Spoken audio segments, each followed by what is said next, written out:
मन्नत किसे कहते हैं? मन्नत एक ऐसी इबादत है जो आदमी खुद ब खुद अपने ऊपर लाजिम। अगर घर में बच्चा नहीं है तो इसने मन्नत माना, बेटी है बेटा नहीं है तो बेटे के लिए मन्नत माना कि अगर मेरे घर में बेटा हो गया तो मैं अल्लाह के नाम पर एक ऊंट ज़बह करूंगी और लोगों को खिलाऊंगी। हजरत मोहतरम, यकीनन आप समझिए कि मन्नत क्या है। यकीनन मैं एक मसला आपके सामने रखकर गुफ्तगू खत्म कर दूं। आजकल हमारे इलाके में, बल्कि पूरे इलाके का हाल ये है कि हमारी माएँ और बहनों का आलम ये है कि माएँ और बहनें यकीनन बहुत जल्दी ये कसम खाने और मन्नतें मानने में एक्सपर्ट हैं। अगर घर में बच्चा नहीं है तो इसने मन्नत माना, बेटी है बेटा नहीं है तो बेटे के लिए मन्नत माना कि अगर मेरे घर में बेटा हो गया तो मैं अल्लाह के नाम पर एक ऊंट ज़बह करूंगी और लोगों को खिलाऊंगी। हजरत मोहतरम, यकीनन आप समझिए कि मन्नत क्या है और ये जरूरी क्यों है आपको बताना, आप आगे समझ जाएंगे। मन्नत किसे कहते हैं?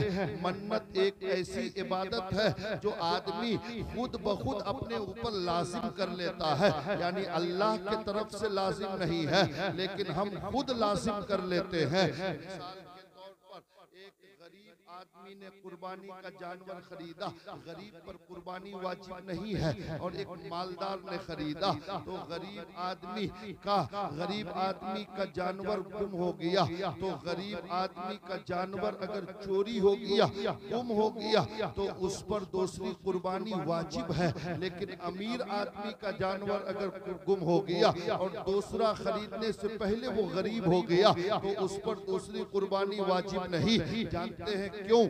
इसलिए कि वो गरीब पर कुर्बानी वाजिब थी नहीं, उसने जबरदस्ती कुर्बानी करने की कोशिश की, इसलिए उस पर अब कुर्बानी जब खुद वाजिब किए हो तो यकीनन उसे तुम्हें देना पड़ेगा। हज़रात मोहतरम, उसी तरह मन्नत कोई अल्लाह और उसके रसूल के तरफ से इबादत नहीं, इसे हम खुद अपने ऊपर वाजिब कर लेते हैं।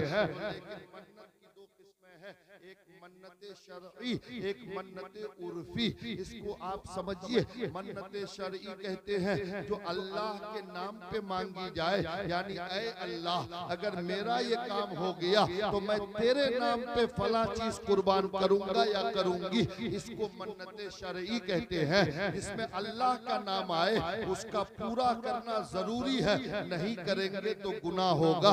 लेकिन एक मन्नत उर्फी है, मन्नत उर्फी जो अल्लाह के नाम पे नहीं गैरुल्लाह के नाम पे मांगी जाए, अल्लाह के अलावा किसी वली किसी बुजुर्ग के नाम पर, मसलन गरीब नवाज के नाम पर, गौस पाक के नाम पर मेरा फला काम हो जाएगा तो गरीब नवाज के रोजे पे 1000 की चादर चढ़ाऊंगी या 1000 की चादर चढ़ाऊंगा। अगर ये मन्नत माना तो ये मन्नत शरई नहीं है, उर्फी है, इसका पूरा करना जरूरी नहीं है।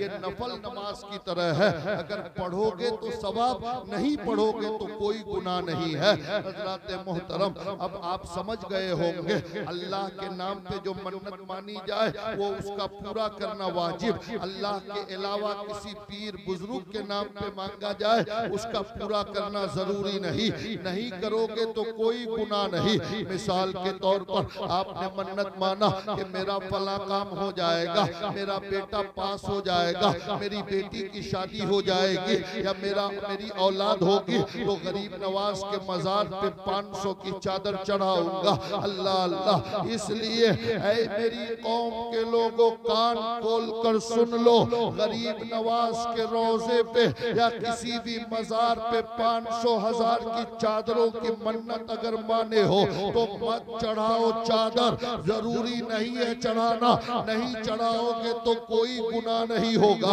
इसलिए कि गरीब नवाज को तेरे चादर की जरूरत नहीं है, गरीब नवाज तो जन्नती चादर के नीचे आराम कर रहा है। अलबत्ता तुम्हारी चादर को बेचकर गरीब नवाज के दरबार का जाहिल और गंवार मुजावर अपने घर में अय्याशियां जरूर करता हुआ नजर आएगा। इसलिए गरीब नवाज के रोजे पे अगर चादर की मन्नत माना है तो चादर मत चढ़ाओ, उसी चादर का पैसा गरीब नवाज के नाम पे उसी चादर के पैसे से इस ठंडी में अपने गांव के किसी यतीम किसी गरीब बच्चे के लिए कंबल खरीद कर ले जाकर दे दो। रब की इज्जत की कसम, चादर चढ़ाने से ज्यादा गरीब नवाज किसी गरीब की मदद करने से खुश और राजी होगा। इसलिए अगर मन्नत माना है तो मत पूरी करो, उस पैसे से किसी गरीब मरीज की दवाई खरीद कर दे दो, किसी गरीब तालिबे इल्म के पढ़ने के लिए किताबें खरीद कर दे दो, किसी यतीम और बेवा औरत के खाने का इंतजाम कर दो। यकीनन उससे ज्यादा सवाब मिलेगा और गरीब नवाज खुश होंगे। लेकिन छोटी चीज में मन्नतें मानती है, मन्नत अल्लाह की तरफ से नहीं है। हाँ, मानना ये जायज है सिर्फ, यानी मान सकते हो, कोई गुनाह नहीं है, लेकिन जरूरी नहीं है। लेकिन सुनिए, हमारी माएँ और बहनें जब मन्नतें मानती है, आप एक बात हमको बताइए, अल्लाह से लेने के लिए आपको मन्नत की जरूरत नहीं है। जैसे ये तो ऐसा ही हो गया कि आप मुझे 10 रुपया दो तो मैं आपको 5 रुपया दूंगा। हजरत मोहतरम, अल्लाह को हमारे ऊंट की जरूरत नहीं है, अल्लाह को हमारे मुर्गा और बकरी की जरूरत नहीं है, अल्लाह तो इन चीजों से पाक है। और ये कहां से आपने समझ लिया कि ऊंट दोगे अल्लाह को तभी अल्लाह बेटा देगा? नहीं नहीं, बल्कि अल्लाह के नबी की हदीस है कि ऐ बंदा, अल्लाह कहता है कि तुम एक बार मुझे रब कह, मैं 70 मरतबा तुझे बंदा कहता हूँ। अल्लाह अल्लाह हदीस पाक में आता है, अल्लाह के नबी फरमाते हैं कि अल्लाह अपने बंदे से 70 माएँ अपने बेटे से उतनी मोहब्बत नहीं कर सकती जितना प्यार अल्लाह अपने बंदे से करता है। 70 माओं से ज्यादा मोहब्बत और प्यार अल्लाह अपने बंदे से करता है। जो खुदा 70 माओं से ज्यादा अपने बंदे से प्यार करे, उस खुदा से लेने के लिए ऊंट और बकरी की जरूरत रही, उस खुदा से लेने के लिए नमाज पढ़कर रब को राजी करने की जरूरत है। इसलिए आपने अगर ऊंट की मन्नत माना, ऊंट इस वक्त सिर्फ राजस्थान में अवेलेबल है, वरना वहां से बिहार और बंगाल लाने के लिए कानून है, यहीं नहीं ला सकते हो, लीगल नहीं इल्लीगल है। अगर पकड़ा गया तो उसको जब्त कर लिया जाएगा। वो चीज जो कानूनन जुर्म हो, उस चीज के जरिए मन्नत अदा करना शरअन दुरुस्त नहीं है। वो भी 1 लाख से कम का ऊंट नहीं मिलता। एक 500 रुपया कमाने वाले शौहर की बीवी ने, गरीब आदमी की बीवी ने 1 लाख के ऊंट की मन्नत माना है।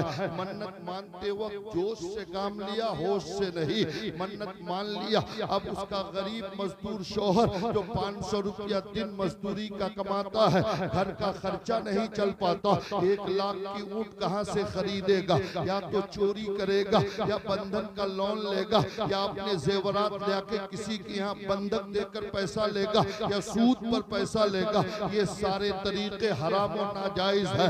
इन तरीकों से ऊंट खरीद कर कुर्बानी देने से मन्नत अदा नहीं होगी, ऊपर से गुनाह होगा। इसलिए ऐ मेरी कौम की बहू बेटियों, कान खोल कर सुन लो, पहले तो मन्नत मानने की जरूरत नहीं, और अगर मानना ही है तो फातिमा ज़हरा खातून जन्नत, नबी की बेटी, हसन हुसैन की माँ फातिमा ज़हरा जैसी मन्नत मानो। नबी की बेटी फातिमा ज़हरा ने भी मन्नत माना था। हसन हुसैन की तबीयत सही नहीं हो रही है, बुखार खत्म नहीं होता।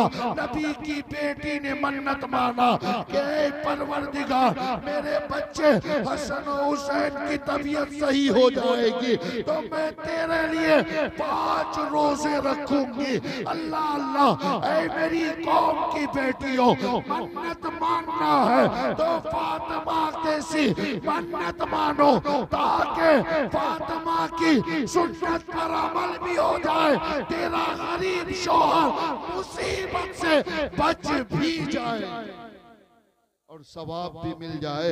इसलिए बहुत सी बातें थी बताने के लिए, लेकिन वक्त और माहौल साजगार नहीं। इंशाअल्लाह जिंदगी के किसी मोड़ और मैदान में कभी मुलाकात हुई तो इंशाअल्लाह गुफ्तगू आगे बढ़ेगी। अल्लाह रब्बुल इज्जत की बारगाह में दुआ है कि मौला हमें सीरत मुस्तफ़ा सुन्नत मुस्तफ़ा के मुताबिक जीने और ज़माने में अपनी इज्जत व वक़ार बचाने की तौफीक अता फरमा।